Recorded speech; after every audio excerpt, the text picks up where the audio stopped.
endocytosis. The whole molecule will get inside the cell.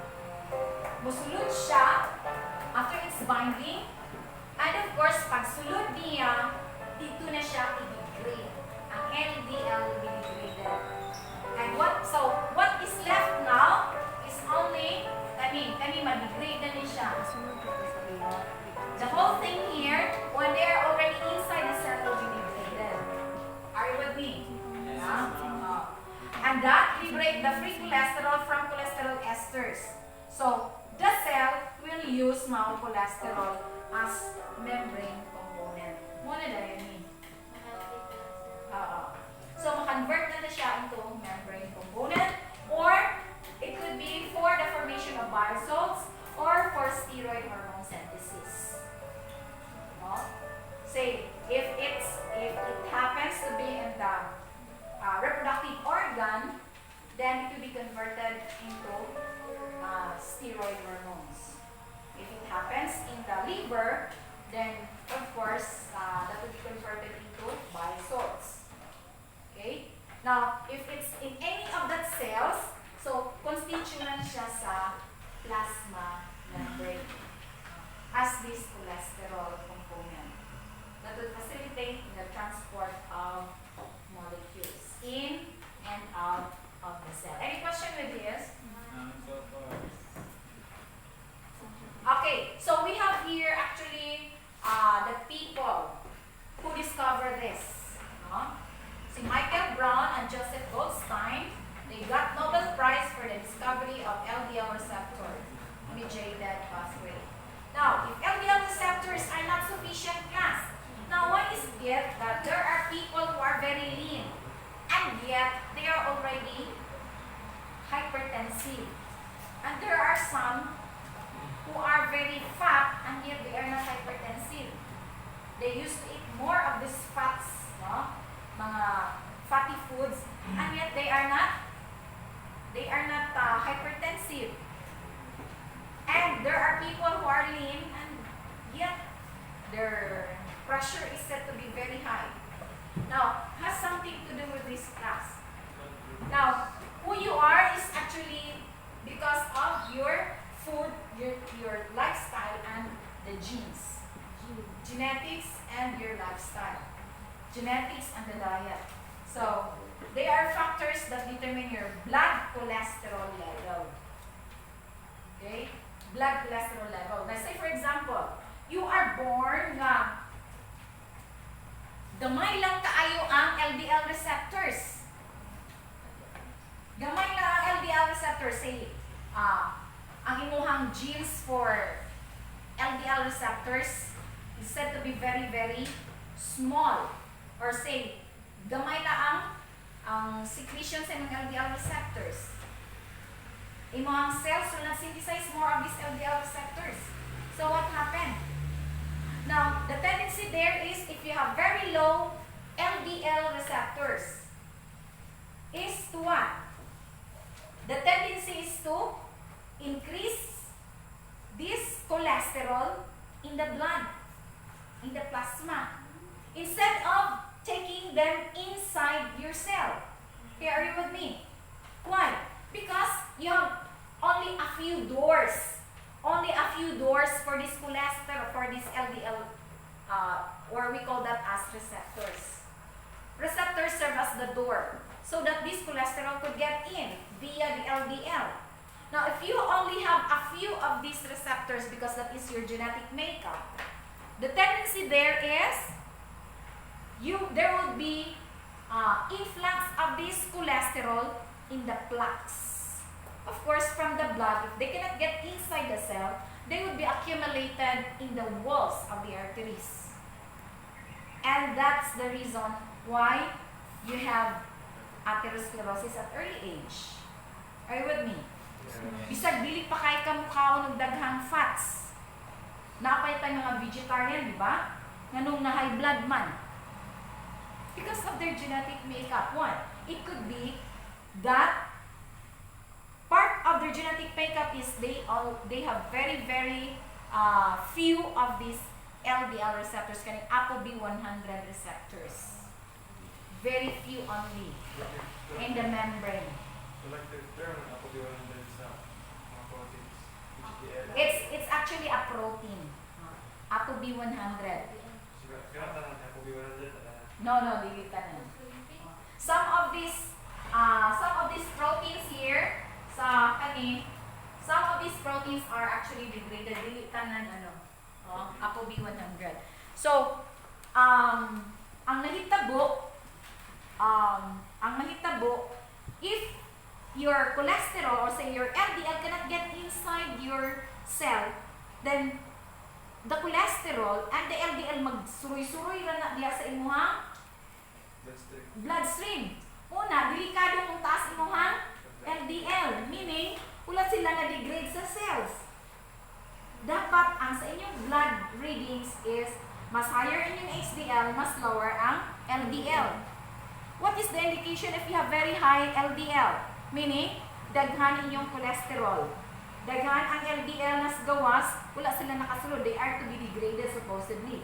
The cholesterol carried by this LDL supposedly will be metabolized and will be used into bile salts or steroid hormone synthesis. Now, when you grow older ka, especially women, mag-grow for menopausal na ta. Go for menopausal. At menopausal, decrease na. Pila na lang ang estrogen, ang imong reproductive organ, mga ovaries will not secrete any more estrogen. So, decrease na dapat atong requirement sa cholesterol. Asa na sila paingon? Oh, if they would not be used up as bile salts and cell membrane constituents, then some of them will be accumulated in your heart. So, after menopausal, daghan na po mga stroke instances sa women. Why? Because at that time, the women will synthesize, of course, lesser of this estrogen. Kuan na lang, adrenal gland na lang ang the secret of estrogen. No more ovaries secreting the estrogen. So we only need a small amount of cholesterol. Okay? So, did you get it? Can you understand now? So you have now even say if you have a lot of these LDL cholesterols or say ApoB100 receptors, if you have a lot of these LDL receptors or ApoB100 receptors in your membrane, in the membrane of your cells. Now, even though you have eaten a lot of this cholesterol, then they could still get in and be degraded. Ang LDL will be degraded and the cholesterol would be used up, would be metabolized. But of course, it matters already when you are on the menopausal stage for women. So when we are already older. But you might be wondering why there are some people who are being hypertensive at early age, hypertensive na sila. It could be lesser ilahang ApoB100 receptors in the cell membrane. Okay? And that inhibits the entry of this LDL with the cholesterol for degradation and metabolization of cholesterol. And that is the result. Okay? So, any question? So, this is the picture of the lipoprotein. No, lipids with protein. So, you have the different structures. Kani mga hydrophobic tails. Kani mga hydrophobic tails na siya. Mga tails. Cholesterol esters. And then you have the violet phospholipid. The protein. So that follows also the ApoB100. And then the cholesterol, kaning green. Kaning mga cholesterol. Okay? So this one is what I was talking a while ago. Okay? So I just summarized what has been said there in your textbook. Okay, this is the structure of the steroid hormone. Androgen. Testosterone,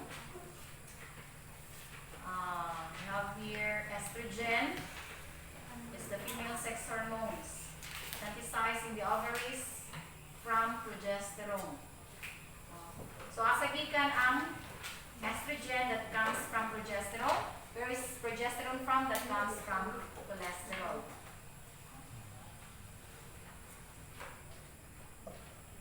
Okay, you have this. Progesterone-like analogs are used in oral contraceptives. So, what is present in the pills? It's Progesterone. progesterone. It's progesterone-like analog. It's an analog of our progesterone. Why progesterone? Because progesterone is converted into estrogen or testosterone. And where is the progesterone from? That comes ultimately from cholesterol. Pills.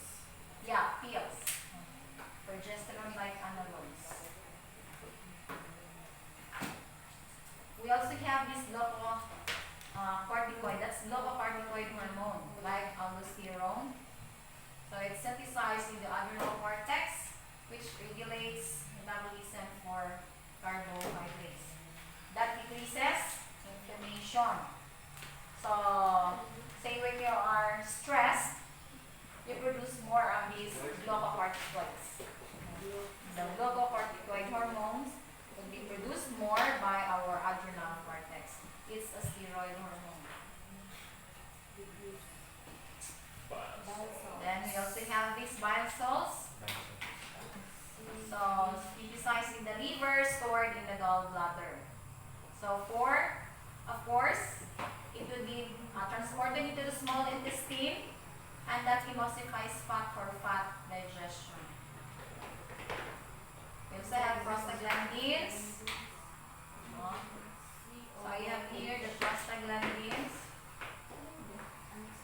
So they are synthesized from membrane-bound polyunsaturated fatty acids. So one such example of this polyunsaturated fatty acid is arachidonic.